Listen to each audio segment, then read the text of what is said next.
오늘 우리가 함께 볼 하나님의 말씀 요한복음 5장 1절부터 9절까지의 말씀입니다.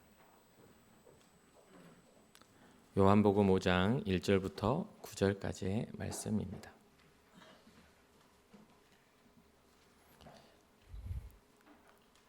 한 절 한 절 교독하고 마지막 절은 함께 읽겠습니다. 그 후에 유대인의 명절이 되어 예수께서 예루살렘에 올라가시니라.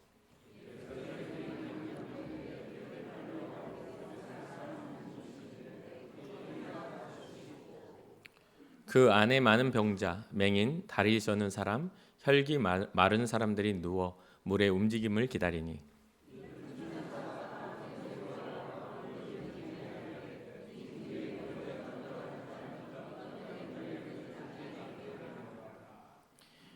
거기 38회 된 병자가 있더라.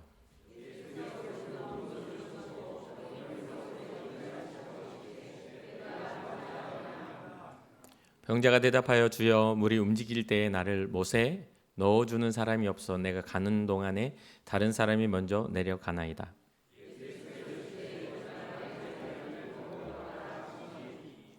그 사람이 곧 나와서 자리를 들고 걸어가니라. 이 날은 안식일이니. 아멘. 우리가 인생을 살다 보면 어떤 한계에 부딪힐 때가 있습니다. 한계를 경험할 때가 있는데 그 한계가 너무 다양합니다. 어떤 때는 체력의 한계에 부딪힐 때가 있죠. 운동을 이렇게 하려고 애를 쓰고 아파트 계단을 이렇게 올라가는데 제가 12층에서 살고 있는데 한 7층 가면 토가 나올 것 같아요. 그러니까 숨이 차고 평상시 운동 안 한 티가 나더라고요. 계속 반복하니까 이제 한 20층까지는 괜찮아졌거든요. 20층까지가 한계인데 또 더 열심히 하다 보면 21층, 22층 그리고 여러 번 반복해서 내려갔다 올라갔다 할 수 있는 그런 체력이 생기겠죠. 때로는 어떤 인생에 있어서 관계의 한계를 느낍니다. 아무리 노력하고 아무리 선대해도 되돌아오는 메아리는 자꾸만 악의적인 것이나 또 모함하는 일이나 또 서로 관계가 인상 찌푸릴 일만 자꾸만 의도하지 않는데 자꾸 이렇게 관계가 꼬이는 그런 경험도 해본 적이 있을 겁니다. 그리고 또 하나는 우리가 알다시피 많이 갖고 싶은데 그죠? 물질도 뭐도 많이 갖고 싶은데 그 마음처럼 안 되죠. 그런 한계에 부딪힙니다. 여러 가지 다양한 한계성 속에서 우리는 사는데 가장 큰 한계는 죽음이라는 문턱 앞에 서는 그런 한계이기도 합니다. 더 잘 살고 싶고 더 의미 있고 싶은데 어찌나 시간이 이렇게 빨리 가는지 결국 이제 우리의 시간이 다 끝나고 주님 앞에 가야 할 그런 상황들을 직면하는 그런 상황도 생기죠.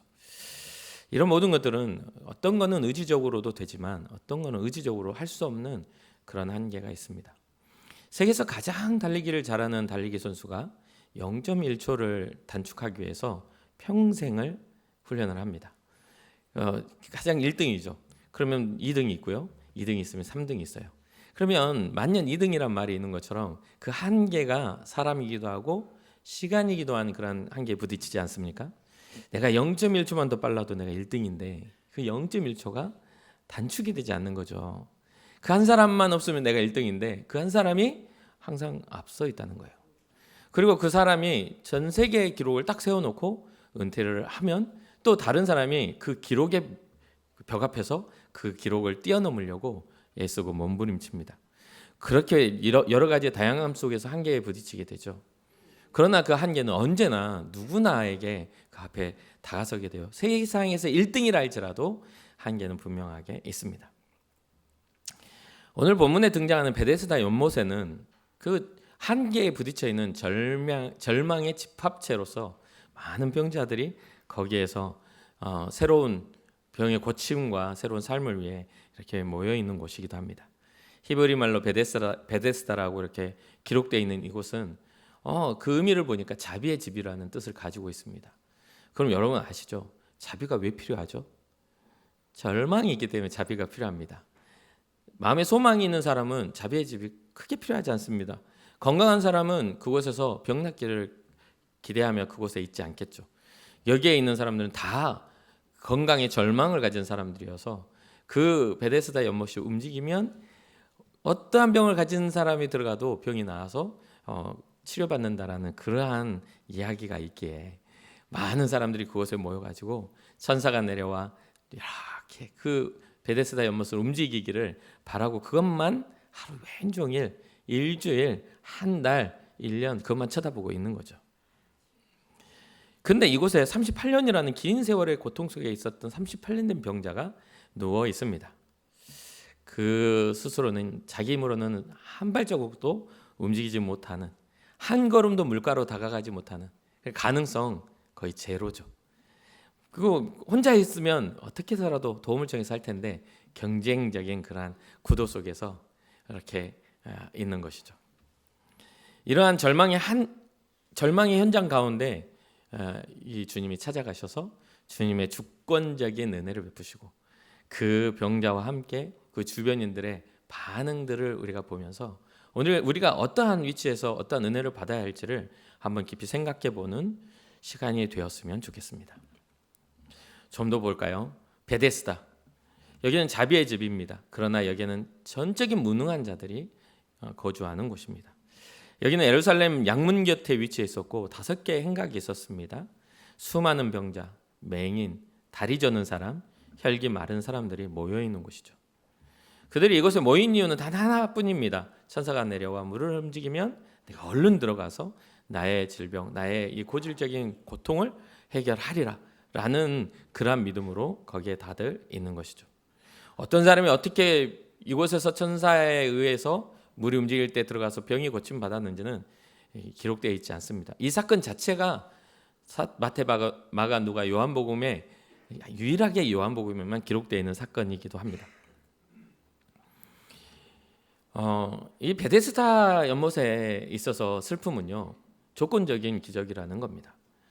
조건적인 자비였고 조건적인 역전이라는 것이죠. 왜냐하면 1등만 구원받는 그런 1등만 병 고침을 받는 곳이기 때문에 그렇습니다. 한번 잘 생각해 봐요. 지금 말씀을 준비하면서 제가 이 사람들을 쭉 보면서 저 혼자 상상을 했거든요. 많은 병자가 있는데 맹인이 있어요. 다리 저는 사람이 있어요. 혈기 마른 사람들이 누워 있어요. 그러면 그들의 한번 상태를 상상해 보십시오. 눈이 안 보여요. 그러면 뭐가 안 되죠? 물이 움직이는 걸 못 봅니다. 다리 젓는 사람이에요. 뭐를 못하죠? 달리기를 못합니다. 혈기 마른 사람이어서 누워 있으면 어떻게 되죠? 애초에 행동력이 없습니다. 한 사람은 안 보여요. 한 사람은 다리가 안 움직여요. 한 사람은 누워 있어요. 물론 여기 한 사람이라고 얘기했지만 여기 보면 뭐라고 나옵니까? 혈기 마른 사람들이라고 나옵니다. 누워 있는 사람들이 꽤 많은 겁니다. 그러니까 어떻게 해요? 경쟁적으로 천사가 내려와 물을 움직이면 뛰어들어야 됩니다. 그럼 대부분 그렇겠죠. 가만히 보고 있다가 천사가 안 내려왔는데 그 안에서 물고기가 착 해서 착 움직이면 어떻게 하겠어요? 내가 하려고 풍덩 들어갔다가 아니네 하고 나와서 또 젖은 몸으로 앉아서 쳐다보고 있겠죠. 이게 여기 있는 사람들은 전적인 뭐예요? 기적에 기대어 있는 무능한 사람들입니다. 왜요? 그 인생의 건강의 한계 앞에서 절망하고 있을 사람들이 다 모여있기 때문에 그렇습니다. 38년 된 병자를 표현하는 그런 언어적 의미에는 앓는 것이라는 의미가 있습니다. 근데 여기에 이 의미에는요, 단순한 육체적 질병이 아닙니다. 전혀 힘이 없는, 소망이 없는 절망 가운데 있는 상태를 의미합니다. 그러니 그거는 누군가가 도와주지 않으면 결코 스스로 물에는 들어갈 수가 없어요. 이것이 우리의 영적인 상태를 나타내는 복음을 만나기 전에 적나라한 우리의 영적인 무능함이기도 합니다. 우리는 스스로 거룩해질 수도 없고 스스로 성결, 죄에 대해서 자유로울 수 없습니다. 오직 예수 그리스도의 보혈만이 우리를 거룩하게 하고 죄에서 자유롭게 하는 은혜라는 것을 우리는 알고 있죠. 이러한 절망의 자리에 주님이 찾아오십니다. 그리고 절망의 자리에 누워있는 이 38년 된 병자를 알아보시고 물어보시는 거죠. 6절입니다. 예수께서 그 누운 것을 보시고 병이 벌써 오래된 줄 아시고 이르시되 내가 낫고자 하느냐라는 질문을 하시죠. 그래서 우리가 조금 오해하지 말아야 할 것은 수많은 사람들 중에 왜 38년 된 병자를 오래된 줄 아셨다면서 이렇게 고치셨는가? 그것도 순위를 매긴 건가? 더 오래된 사람이 순서로 한 거냐? 그건 아닙니다. 오히려 이 성경상에 보면 우리가 38년의 의미가 있습니다. 가네스 바데아에서 그 이스라엘 백성이 가나안 땅 앞에서 정탐을 하고 돌아온 후 하루에 1년씩 40년의 광야 생활을 한다 할 때 남아있던 기간이 38년이었습니다. 그러니까 38년 동안 광야의 인생의 그 1세대가 다 죽기까지 이렇게 표류해야 하는 그런 인생을 여기에서 의미를 두고 이러한 부분들에 대해서 그 의미를 부여해서 긴 인생의 고달픔 그리고 주님 없는 삶 속에 그 삶 속에 찾아가셔서 주님의 인도하심에 대한 그러한 것들을 보여주셨다. 이건 주석가들의 이야기입니다. 어쨌든 그러한 의미들이 있기에 38년 된 병자는 주님을 만났습니다. 주님을 만나서 내가 낫고자 하느냐라는 질문을 얻습니다. 그런데 여기서 우리가 좀 더 봐야 해요. 7절입니다. 주님은 네가 낫고자 하느냐? 7절 병자가 대답하되 주여 물이 움직일 때 나를 못에 넣어주는 사람이 없어 내가 가는 동안에 다른 사람이 먼저 내려가나이다. 이 구절을 보면서 혼자 상상했어요. 어떤 사람은 물이 움직이는 걸 보고 다른 사람이 알아챌까 하고 몰래 이렇게 막 이렇게 안 되는 몸을 이끌고 막 이렇게 꿈찔꿈찔 하고 있을 거 아닙니까? 어떤 사람은 안 보이는데 뭐야 하면서 막 거기에 뭐 내가 먼저 막 가지 않겠습니까? 그리고 이 38된 병자는 이제 또 움직이는구나. 누가 나를 안 도와주나? 누워가지고 고개만 돌려서 나 좀 도와주세요. 나 좀 도와주세요. 상상을 해보면 그렇지 않겠습니까? 그러한 상황 속에서 완전히 이러한 그 안에 그것만 쳐다보고 있는 상황 속에서 주님이 주권적으로 38년 된 병자를 찾아오셔서 물어본 겁니다. 근데 이 사람은 누가 나를 안 도와줘가지고 움직일 때마다 나를 못에 넣어주는 사람이 없어. 내가 가는 동안에 다른 사람이 이미 먼저 내려갑니다. 그냥 이런 어떤 경쟁적인 그러한 어떤 행위들이 계속 있는데 여기에는 뭐가 있냐면요. 병 고침을 받고 1등으로 들어가서 나은 사람이 있었나? 라는 예측을 합니다. 여기서는 누가 고침을 받았고 누가 했다는 이야기는 안 나옵니다. 근데 천사가 내려올 때에 병 고침이 일어난다는 신비한 일들이 일어납니다. 세상에서도 주님 없는 그 공간에서 신비한 어떤 기적적인 일들은 일어날 수가 있습니다. 그러나 그곳에서는 뭐가 나타나냐면 육체는 치유될지언정 예수 그리스도가 없는 곳에는 영은 치유되지 않는다. 그냥 육체의 자유함을 얻었을지언정 영의 자유함은 있지 않다. 그래서 이 38년 된 병자의 회복은요, 우리가 주목해 봐야 할 것이 바로 영과 육의 회복을 의미합니다. 주님은 여기서 보셨다라고 하는 그 자리에서 이 38년 된 병자를 보셨을 때 이미 알고 계시는 전지적인 시점 안에 주님의 그러한 계획과 섭리가 있었음을 우리는 또 보게 됩니다. 그러면서 핑계를 대듯이 그렇게 이야기하는데 저는 묵상을 할 때 그런 생각을 좀 해봤어요. 모두가 아프니까 주석가들은 이 예수님의 말씀을 듣는 병자가 다른 사람이 안 도와줬다라는 그 핑계와 뭔가 원망에 섞인 이런 식으로 이제 써놓았는데 과연 38년 누워 있으면 그런 생각 안 들까요? 원망과 핑계 이전에 누가 나와서 할렐루야 하고 가면 누워가지고 얼마나 부러울까? 그렇잖아요. 누가 내 주변의 사람이 잘 된다는 소리만 들어도 사르르 뭐 아랫배가 이렇게 여러분 대인배라 안 그러시죠? 저는 약간 그런 심리가 있는 것 같아요. 다른 교회가 더 잘 된다면 약간 배가 사르르. 그러면서 생각하죠. 우리 교회도 주님 복을 주십시오. 성도의 충만한 은혜. 우리 교회 안에 성도들이 잘 되고 잘 돼서 넘쳐나는 복과 은혜 흘러 넘쳐서 이왕 버릴 거면 좀 주님을 위해 쓰자 할 정도로 흘러 넘치게 하옵소서. 이런 기도 저 하거든요. 여러분 어떻게 하시는지 모르겠지만 이왕 흘러 넘칠 것 같으면 주를 위해 좀 쓰세요. 근데 안 흘러 넘치죠. 항상 많이 받아도 목구멍까지 아직도 부족하고 그러잖아요. 근데 흘러 넘치게 주신 은혜가 있다면 감사와 영광으로 주님 앞에 영광 올려드리기를 바라봅니다. 어쨌든 이 사람은 그렇게 말할 수밖에 없었겠구나. 그곳에서 긴 시간 누워있으면 얼마나 괴로운 깊은 고독과 절망이 이를 사로잡았을까. 나를 못에 넣어주는 사람이 없습니다. 내가 가는 동안에 다른 사람이 먼저 내려갑니다. 이 사람은 어떻게 갔을까요? 움직이지 못하고 누워있는 사람이 못이 움직일 때 간다고 했을 때 어떻게 갔을까요? 그래서 상상해봤거든요. 굴러갔을까? 누군가 도와주지 않으면 막 괴로워했을 거죠. 그럴 수밖에 없었죠.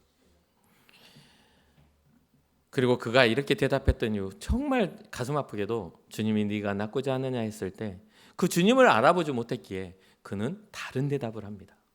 생명의 근원이 눈앞에 있음에도 불구하고 자기를 도와줄 사람을 찾았고 자기를 도와줄 그 상황들을 찾고 있는 것이죠.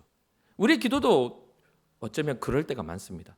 주님이 필요한데 우리의 무기력한 한계 앞에 나를 도와줄 사람은 좀 없나? 나를 위로해 줄 사람은 없나? 나의 상황들을 같이 공감하며 그걸 채워줄 어떤 사람은 없나? 라고 생각하는데, 그런 때 우리 주님 우리에게 찾아오셔서 내가 모든 문제의 해결자다 라고 말씀해 주신다는 것을 잊지 말아야 되는 것이죠. 하나님의 아들, 복의 근원 되신 예수님이 눈앞에 계심에도 불구하고 그는 사람을 찾고 있었습니다. 문제를 해결해 줄 유일한 사람, 나를 끌어줄 환경. 그러나 주님은 그런 핑계에 마음 상하지 않으시고 그런 핑계에 실망하지 않으시고 즉각적인 명령을 하시죠. 8절입니다. 예수께서 이르시되 일어나 내 자리를 들고 걸어가라. 원어적인 주석을 보니까 들고라는 단어를 보니까요, 과거가 된 명령합니다.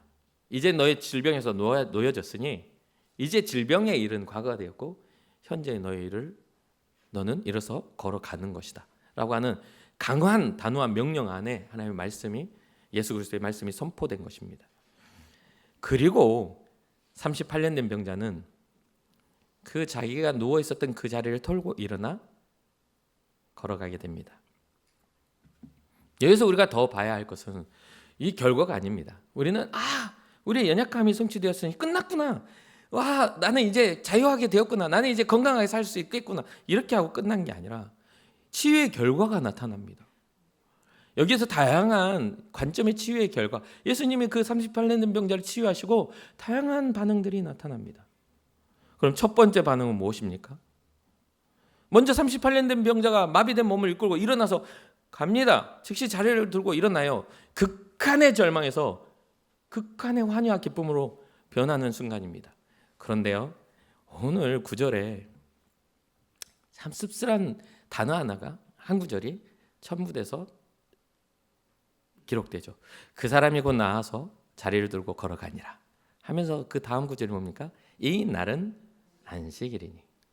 이스라엘 백성들, 유대인들에게는요, 유대인의 율법이 있습니다. 그들이 가진 전통이 있어요. 이제까지 해왔던 그런 전통들이 있다 보니까 이 날은 안식일이니 이 말이 굉장히 씁쓸하고 고통스러운 말입니다. 마태복음 보면 예수님께서 그런 말씀을 하세요. 나는 긍휼을 원하고 제사를 원하지 아니한다는 말을 읽어보지 못했느냐? 그러니까 제사라는 건 뭐냐면요, 이때 구약의 제사는요, 잘못된 죄에 대하여 회개입니다. 자기 죄의 크기에 따라 양이나 소나 염소를 가지고 그 제물을 바쳐 나의 생명을 대신하여 주님 앞에 용서를 구하는 겁니다. 그리고 또 용서를 구한 다음에 돌아가 또 죄를 지는 겁니다. 또 크기만큼 다시 와서 용서를 구합니다. 이게 반복되는 그러한 이스라엘 백성들의 모습입니다. 제사라는 것은 그런 의미입니다. 그러면 어떤 것이 중요하죠? 제사 드릴 필요가 없는 거룩한 삶이 중요한 거죠. 그렇죠? 주님 앞에 언제나 예배로 기쁨으로 드릴 수 있는 거룩한 삶이 중요한데, 그런 부분들에서 이 사람들은 전통과 유전에 의한 그거로 인하여 망각되어져 버린 신앙생활을 하게 된 거죠. 유대 종교자들에게는 안식일은 아무것도 해서는 안 되는 겁니다. 그런데 예수님께서 안식일날 생명을 살렸네요. 진정한 그런 자유를 그에게 허락했네요. 그러니까 이들이 10절에 이런 말을 합니다. 유대인들이 병 나은 사람에게 이르되 안식일인데 네가 자리를 들고 가는 것이 옳지 아니하니라. 여러분 어떻게 생각하세요? 38년 동안 괴롭고 질병에 누워 있었는데 예수님이 오셔서 안식일날 자리를 들고 가라. 할렐루야! 천사가 내려와 베데스다에 옮겨서 움직이지 않아도 생명의 근원 대신 주님이 나를 치유하셨다면서 할렐루야 하고, 이는 어디로 가냐면요, 성전으로 갑니다. 38년 동안 기회를 얻지 못했던 이는 변화된 다음에 성전으로 갑니다. 이후에 말씀이 나와요. 그렇게 하는데요, 그것을 보고 있는 유대의 지도자들, 하나님을 섬기는 사람들은 못마땅합니다. 안식일인데 네가 자리를 들고 가는 것은 뭐하다? 옳지 않다. 그럼 뭔 말이에요? 그냥 병들어 살아야지. 안식일날 왜 고침을 받아? 엄청난 무서운 폭력이죠. 참 괴로운 일입니다. 이 병자의 절망보다, 예수님이 행하신 놀라운 기적보다 이들은 자신들의 인식이 더 중요했습니다. 자신들이 생각하고 알고 있는 안식일의 전통만이 중요한 겁니다. 그것을 주신 주님에 대한 집중은 없었던 것이죠. 그것이 오해되고 잘못된 인식이기에 우리 하나님은 자기 아들을 보내셔서 진정한 생명을 선포하시고 하나님 나라를 선포하신 거 아니겠습니까? 이스라엘 백성이나 유대인들이 온전한 복음의 몫을 감당했다면 예수님이 이 땅에 오실 필요가 없었죠. 하나님을 오해하지 않고 온전히 하나님을 섬겼다면 주님의 복음이 필요하지 않죠. 하나님의 역사는 이스라엘 민족을 통해 계속 이어졌을 겁니다. 그러면서 더 재미있는 반응이 또 나옵니다. 이 병자입니다. 할렐루야 기쁨으로 갔어요. 그랬는데 옳지 않다라는 그 말을 하니까 11절에 뭐라고 하냐면 대답하되 나를 낫게 한 그가 자리를 들고 걸어가라 하더이다 라고 하면서 그 자기의 것들을 예수님 때문에 내가 그렇게 된 것처럼 이야기를 합니다. 약간 면피의 어떤 느낌이 드는 거죠. 그러니까 12절에 이렇게 말합니다. 그들이 묻되 너에게 자리를 들고 가라 한 사람이 누구냐? 말해봐 라고 합니다. 근데 재미있는 건 여러분 어떠세요? 여러분들 인생에 있어서 진짜 고질적인 38년 된 것들을 누군가가 해결해 줬는데 그 사람 이름도 모를 겁니까 여러분? 누군지도 관심 없이 할렐루야고 막 그냥 철랑대고 가버릴 겁니까? 어떻게 생각하세요? 여러분들이 누군가를 도와줬는데 하고 물어보지도 않고 땡 잡았네 하고 가버려. 그럼 그 뒤통수가 어떨 것 같아요? 에? 어떨 것 같습니까? 정말 얄밉지 않겠습니까? 근데 주님은 그런 거는 기록되지는 않았어요. 이렇게 말합니다. 그 사람 누구냐 하니까 13절에 고침을 받은 사람은 그가 누구인지 알지 못했다. 자기를 고쳐줬는데도 고침 받은 것에만 집중하고 나를 또 고쳐주신 이가 생명의 은혜를 베푸시냐 누군지를 모르는 겁니다. 우리의 신앙이 그럴 때가 많습니다. 다 잘 되면 내 탓이고 못 되면 교회 기도해도 안 되대. 아무리 기도해도 안 되대. 근데 잘 되면 내가 열심히 노력해서 어쩐지 땡 잡았네. 진짜 그런 신앙을 가진 사람은 정말 많습니다. 이건 비합리적이고 너무 사실 모렴치한 신앙이잖아요. 하나님의 능력을 믿고 안다면 우리의 영광은 오직 주께 영광을 올려드려야 됩니다. 거기에 또 이유가 있습니다. 이는 거기 사람이 많음으로. 그러면서 예수님이 이미 피하셨대요. 아니 고쳐주시고 왜 주님은 피하셨을까요? 왜 피하신 걸까요? 그러면서 나중에 이 사람의 모습을 봅니다. 14절이에요. 그 후에 예수께서 어디에서? 성전에서 그 사람을 만났다. 우리 성전 신앙이 굉장히 중요합니다. 우리의 삶에 은혜가 있다면 주님의 전에 나와 주님을 만나는 자리에 여러분들은 이렇게 나와 계셔야 되는 거예요. 성전 신앙은 저는 굉장히 중요해요. 고침받은 후 주님이 어디에서 만났다고요? 성전에서 그를 만났어요.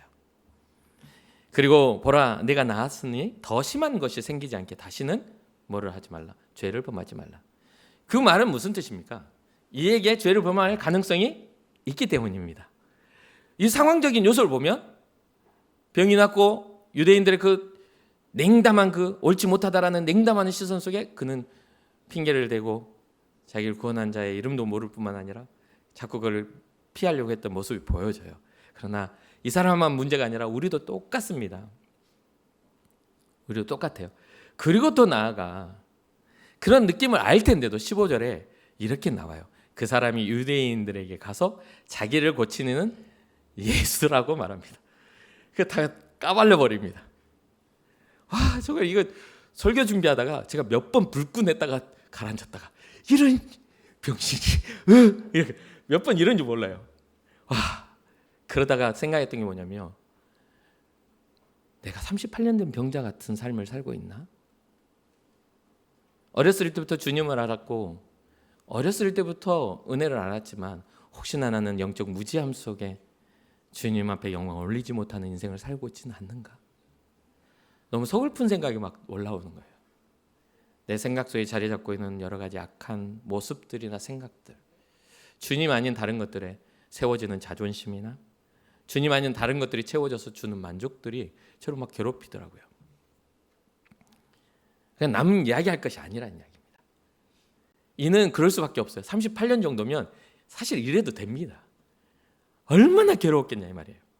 그런데 평안한 인생을 사는 제 아내의 영적 무지를 보며 좀 괴로웠던 것 같습니다. 그리고 16절에 이런 이야기가 나와요. 그 사람이 유대인들에 가서 자기를 고치는 예수를 하니까 그러므로 안식일에 이러한 일을 행하신다 하여 유대인들이 예수를 박해하게 된지라. 누군가에게는 기적이 일어나고 환희와 기쁨이 일어납니다. 근데 누군가에게는요, 독사 같은 눈으로 저거 죽여야 되는데 어디 못된 짓을 교회 와가지고 안식일에 봄에 이렇게 이야기합니다. 우리는 구원할 사람을 찾지 못해서 탄식하고 안달났지만 주님은 구원할 사람을 찾고 다니시는 분이에요. 우리는 우리를 도와줄 사람을 찾고 있지만 주님은 도와줄 일을 찾고 있어요. 완전히 관점이 다른 겁니다. 우리는 은혜를 입은 사람들입니다. 그러면 이제 어떻게 해야 돼요? 그 은혜를 전해줄 사람을 찾아야 돼요. 그런데 교회에 와서 항상 은혜를 받으려고만 해요. 위로를 받으려고만 해요. 배려를 받으려고만 해요. 계속 받으려고만 해요. 그래서 성숙하잖아요. 언제나 발 비비고 울면 주는 줘 어린아이 신앙을 하니까 어린아이의 순수함에 깃대는 게 아니라 어린아이의 미숙함에 어린아이 같은 신앙을 하는 성도도 있으니 성숙하지 못한 교회가 세상에 찌푸림을 당하는 교회가 되지 않는가 이 말입니다. 남을 쳐다볼 것이 아니라 성숙한 자는 내 자신을 돌아보는 사람입니다. 무슨 말인지 이해되십니까? 그러니까 세상에 어떤 교회에 대한 이야기, 목회자에 대한 이야기, 성도들의 어떤 기독교적인 어떤 이야기를 집중하기 전에 생명 대신 주님께 집중하는 신앙이 될 때 영적인 38년 된 병에 걸려버린 무기력함에 영적 무기력함에 쌓여있는 우리는 새로운 소망 가운데 자리를 털고 소망 중에 나아갈 수 있을 거라고 저는 확신합니다. 말씀을 마무리를 맺겠습니다. 베데스다의 38년 된 병자는 바로 주님 없는 우리의 모습이기도 하죠. 영적인 병으로 긴 시간 우리는 영적인 무기력에 빠져 있어서 기도해도 안 돼. 애를 써도 안 돼. 그냥 열심히 노력하고 내가 열심히 하면 되는 거야. 주님 없는 그런 열심에 사로잡히고 맙니다. 은혜의 자리에 있으면서도 은혜를 추구하는 것이 아니라 사람들의 열심과 인정에 목말라 있습니다. 그 모습은 우리는 영적인 무기력함에 빠져 있는 그러한 전적인 주님의 은혜가 필요한 상태라고 확신합니다. 오히려 그 연약함의 자리에 주님이 오셔서 우리에게 지금 동일하게 말씀하실 겁니다. 책망하시는 게 아니라 말씀하실 겁니다. 야, 다른 사람의 간증이 있는데 너는 어떤 간증이 있니? 주님, 저는 간증이 없어요. 아무도 도와주지 않아서 제게 특별한 어떤 변화가 없었어요. 그러니 이제 너 자리를 털고 나아가라. 내가 너의 간증이 되어주마 라고 말씀하십니다. 사랑하는 성도 여러분, 예수님의 은혜와 구원은 안식일의 논쟁처럼 그런 유대인의 유전과 전통 가운데 일어나지만 그 전통보다 훨씬 크신 놀라운 기적임을 잊지 마시기를 주님으로 축복합니다. 잘못된 신앙과 잘못된 인식은 우리가 자리를 들고 걸어가는 것을 비난하고 방해할 수 있습니다. 주님의 은혜 때문에 우리가 감격하며 부르는 찬양을 시끄럽다고 막을 수도 있습니다. 그러나 생명 되신 주님께 우리의 시선을 맞추고 우리를 고치신 이가, 우리를 구원하신 이가, 우리를 부르신 이가 주님이시라는 것을 확신하며 우리의 찬양 빼앗기지 않기를 주님의 이름으로 축복합니다. 우리의 감격과 기쁨을 빼앗기지 마시기를 주님의 이름으로 축복합니다. 주님을 향한 깊은 사랑을 마귀에게 빼앗기지 마시기를 주님의 이름으로 축복합니다. 가끔은 옆에 사람이 내 기쁨 빼앗아가는 마귀가 될 수도 있어요. 근데 의도치는 않아요. 왜냐하면 사람과 관계는 의도해서 상처 입히는 게 아니라 서로의 잘못된 습관 때문에 일어나는 경우가 많거든요. 근데 거기에 집중하지 말고 우리의 기쁨에 근원 되신 주님께 집중하여 우리의 고질적인 영적인 무기력함에서 벗어나 주님 앞에 감격과 기쁨으로 예배하며 교회를 세워가고 복음을 전하는 여러분과 제가 되기를 주님의 이름으로 축복합니다. 잠시 기도하겠습니다.